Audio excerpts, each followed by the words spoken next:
4 years later, when the battle is fought, the dwarves would take part in the Eastern campaign, joining the elves and Easterlings. While some of the Easterlings would betray the army, the dwarves would remain fiercely loyal to Maedhros.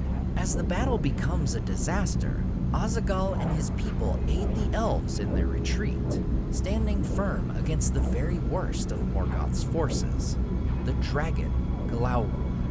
Last of all the eastern force to stand firm were the dwarves of Belegost, and thus they won renown, for the Naugrim withstood fire more heartily than either elves or men, and it was their custom moreover to wear great masks in battle, hideous to look upon, and those stood them in good stead against the dragons.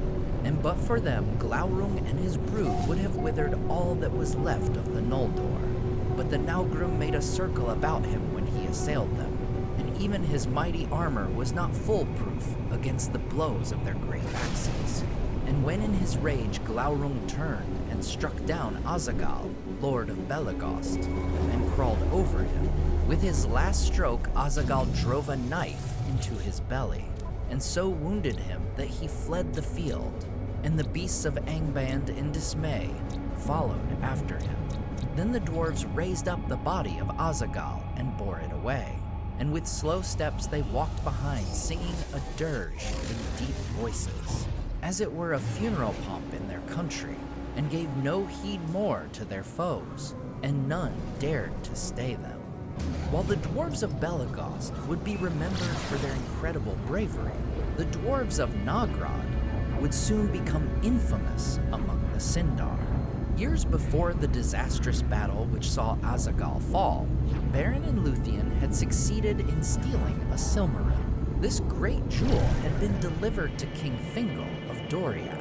Fingal then seeks out the very craftsmen who aided in creating his great city, the dwarves of Nagrod.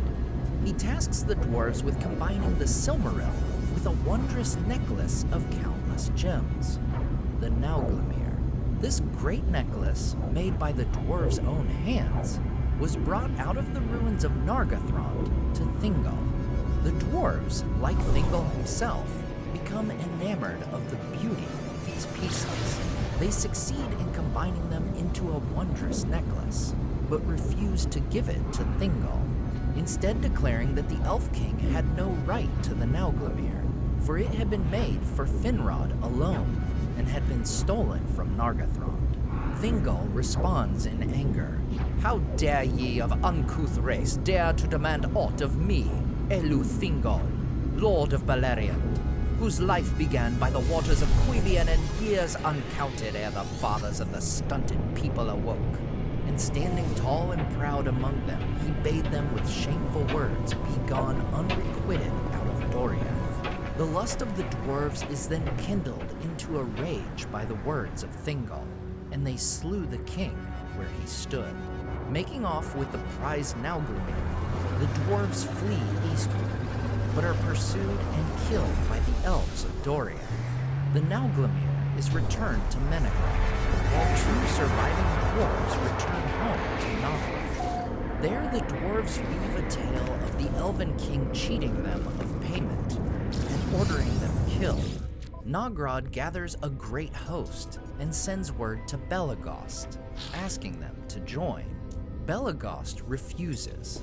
Thus the host of Nagrod marches on into Doriath to the very caves of Menegroth. Both elves and dwarves would suffer heavy losses in the battle in the Thousand Caves. Ultimately, the Nauglamir would be taken by the dwarves, and one of the elves' greatest warriors, Mablung of the Heavy Hand, would be slain.